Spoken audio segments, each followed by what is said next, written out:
Hello everyone, I'm Nola and I'd love to welcome you to my channel today. If this is your first time, I welcome you and I hope you'll stay a while. And to my subscribers, those of you who are new, I appreciate you, and my long-time subscribers, thank you so very much for your continued love and your support. So today, I would like to have a conversation with you regarding faith. It's something that I've wrestled with for a very long time, and I believe I had an aha moment this week in understanding what faith truly is, what it has come to mean to me.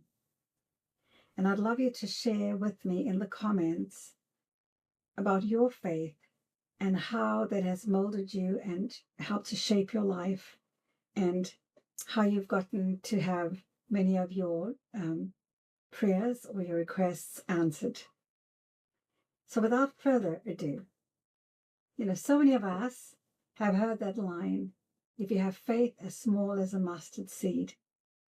We have repeated it, we have written it on cards, we have whispered it in hard times, we've prayed and begged and cried, not realizing that true faith was never about begging. For years, I thought faith was kind of wishing, hoping hard enough that something would change. But hope is not faith, and hope looks towards something and says, maybe, right? Faith, on the other hand, stands in the quiet and says, it's already done. Faith is loyalty to the unseen reality.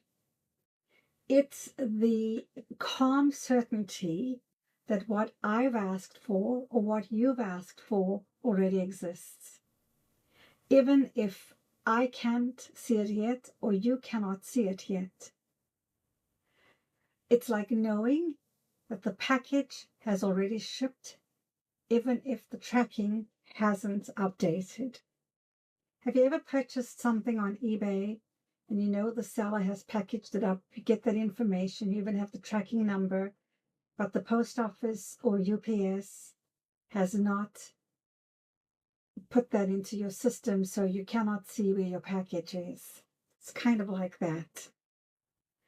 And before I go any further, I want to tell you that I pulled up Merriam-Webster's dictionary, and I pulled up the word hope, and I also pulled up the word faith.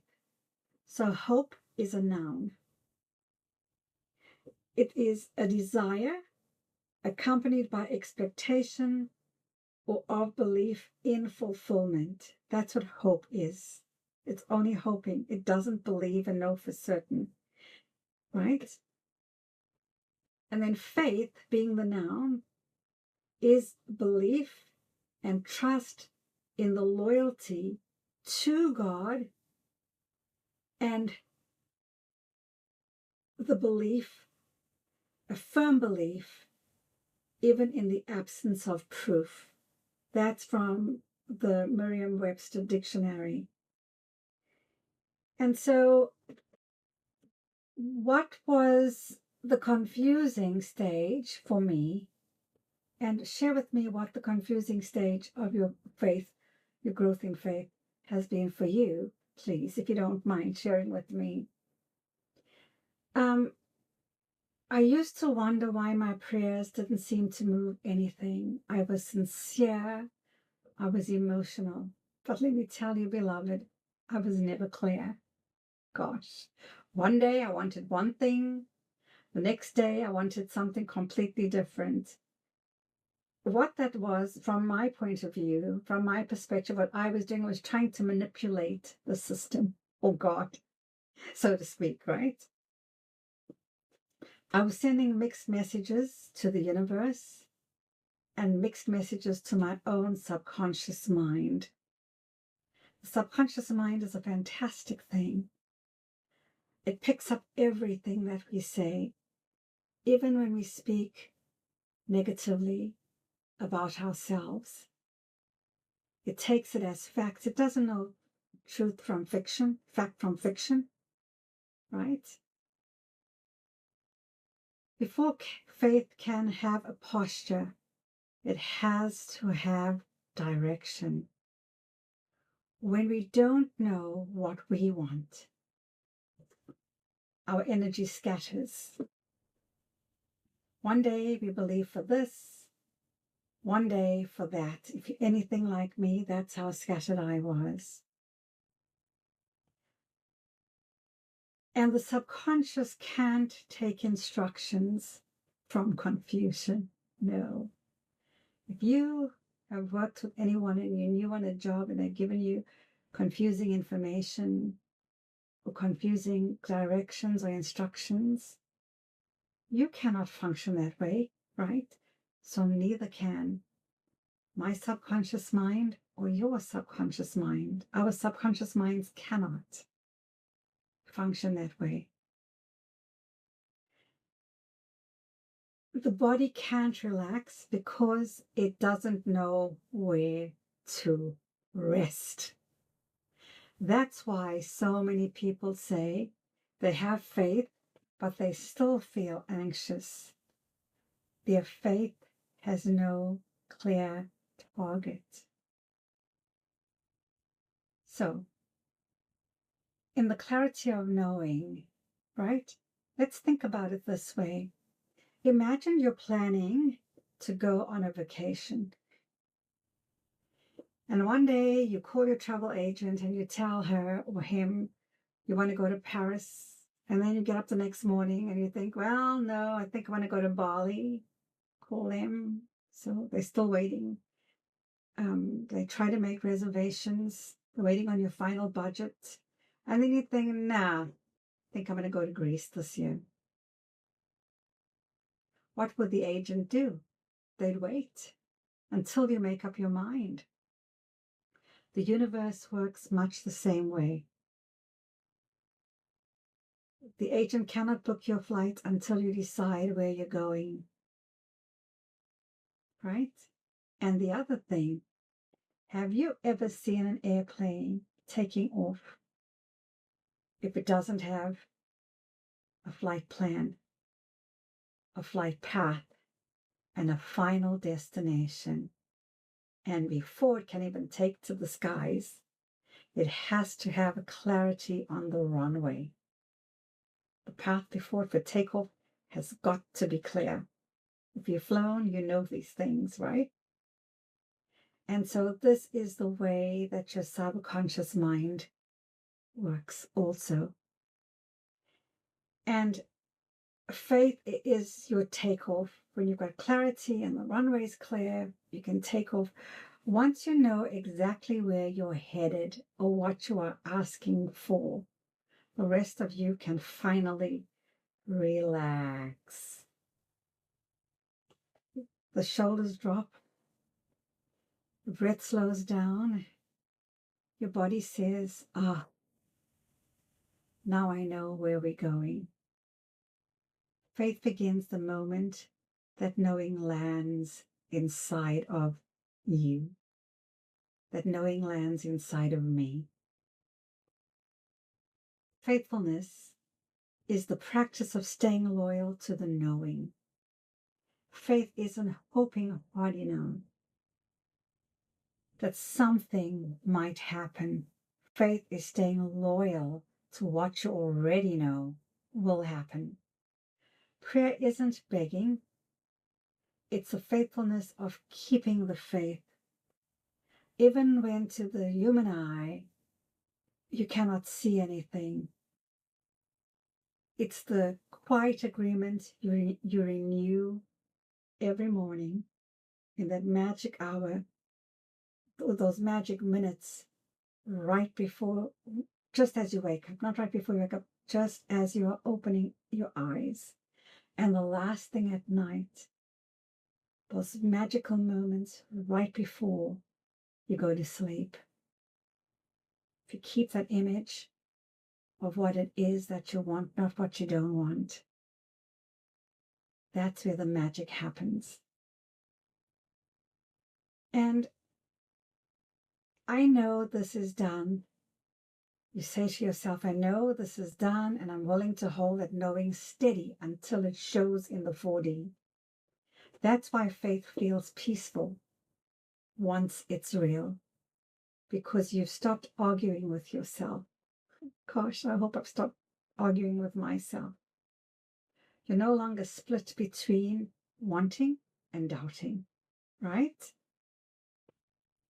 You're simply being faithful to your knowing. And what does the posture of faith look like? We spoke about that briefly.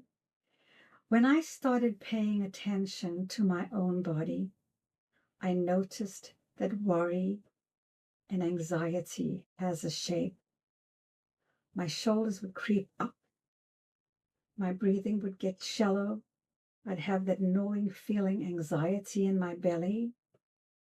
My thoughts would dart from one worst case scenario to another. What I've learned, beloved, that faith, on the other hand, also has its own shape. It looks like still shoulders, an open chest, hands that are no longer clenched into fists, right? Faith sits back a little. It leans into trust. Sometimes I ask myself a simple question. If I already knew this was going to be handled, how would I be sitting now? If I believed that it was handled, how would I be sitting now? How would I breathe? Then I do exactly that. I breathe the way a person breathes when they know the outcome is for sure.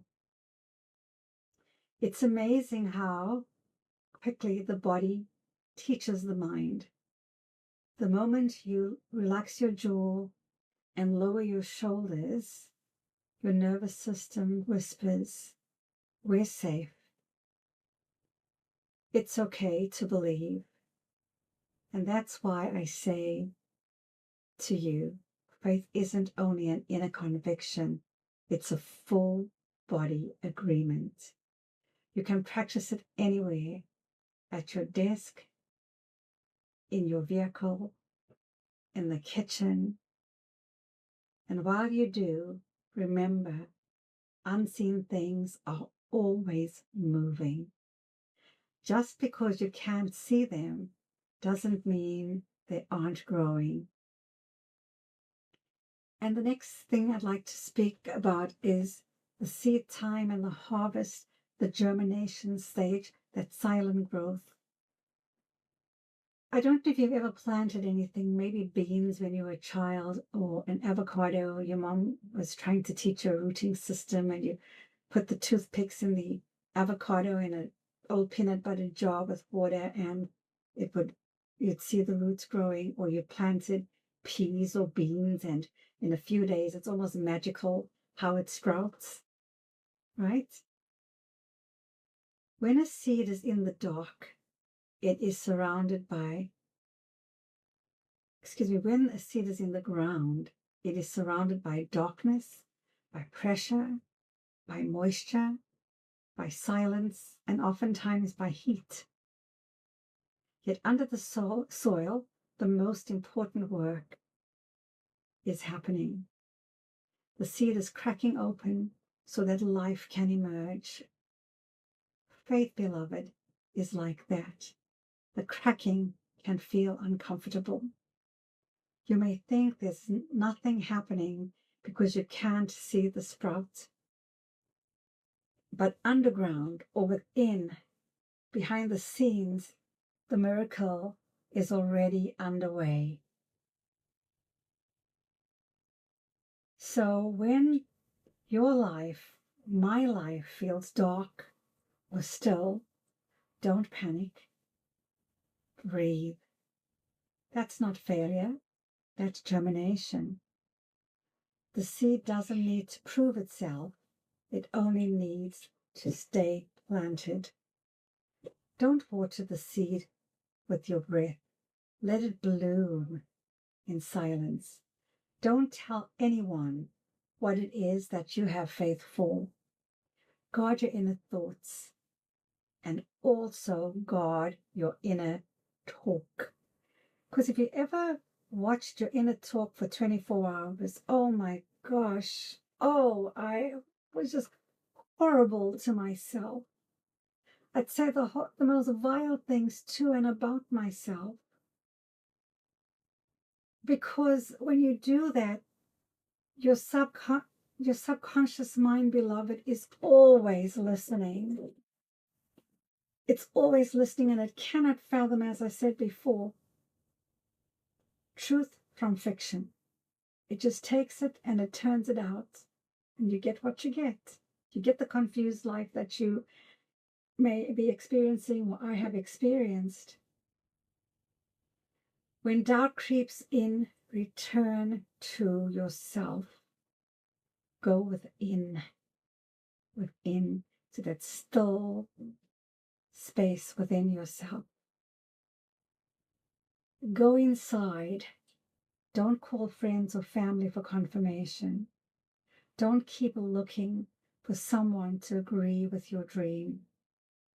Go within and keep confirming it yourself quietly, consistently, until it feels natural, because it's all in the feeling, right? It's all in the feeling. I've been a student of Neville Goddard for many years, along with Abraham Hicks and Seth. I've studied the Bhagavad Gita. I've studied the Bible. I have been on a search, or had been on a search for God for a long time, until I discovered it was all within. And what I'm speaking with you about today is something that I've struggled with. And so you would go within and keep confirming it yourself quietly, consistently, until it feels natural. The confirmation you're looking for isn't out there, it's in here. Faith is an inside job. And every time you go inward instead of outward, you strengthen your roots a little more. You know, Neville Goddard likes to say, live from the end. Don't worry about how you're going to get there or how it's going to work out. A bridge of incidents, unbeknownst to you. The universe will start putting people and things into place. And before you know where you are, your miracle would have arrived. And so faith is loyalty to the unseen reality. It's the calm certainty that what you've asked for is already yours. It's just not visible yet. You don't have to force it. You don't have to explain it. You just need to keep the posture. Every time you breathe slowly instead of panicking, you water that unseen seed with trust. Every time you stop yourself from telling someone your plans just to feel reassured, you strengthen the roots of your faith. Every time you act from quiet confidence instead of panic or fear, you tell the universe, I already have it. Thank you. That's the true posture of faith. Shoulders relaxed, heart open, hands open, mind still. The tracking hasn't yet updated, but the package is already on the way. It's on the truck. You don't need to call the company. You just need to be home when it arrives. So, today, beloved, wherever you are, whatever you're struggling with, stand in faith's posture. Breathe as though the answer has already arrived. Walk and talk to yourself as if the answer has arrived. You have built the road by making your wishes known. You know that scripture, you have not because you ask not. So now you've asked and you've built the road. You've planted the seeds. You've watered it with your faith, with your belief, with your inner knowing, seeing it with your spiritual eyes. So you will walk, and the rest is there because you are. Faith makes it so. Keep your posture steady, my friends. The unseen is working. And this is our little chat for today. Would you please share with me how you've overcome your own doubts and insecurities, how you've seen faith work for you? I'm still learning. I know so little. There is so much to be known. And I say this humbly, the more I've studied and worked, the more I realize how little I actually know. And I've struggled with some of the teachings because I think it's been because of my own conditioning, my own stubbornness. Some of us were raised in cultures where you are taught to think and see and only believe a certain way. And it's hard for us to let go of those teachings. So how have you broken out of that shell? And what has worked for you? And if this message has appealed to you today, would you consider liking, subscribing, and sharing? It helps to keep the algorithm going so that more people like you and I who might need to hear this message today will get it. Thank you for your loyalty. Thank you for staying. I know it's a longer video today. I think it's 22 minutes or something. And please remember to be kind to yourself. Be kind to those that you meet, because everyone is dealing with something you know nothing about. Until the next time, beloved, take care and bye for now.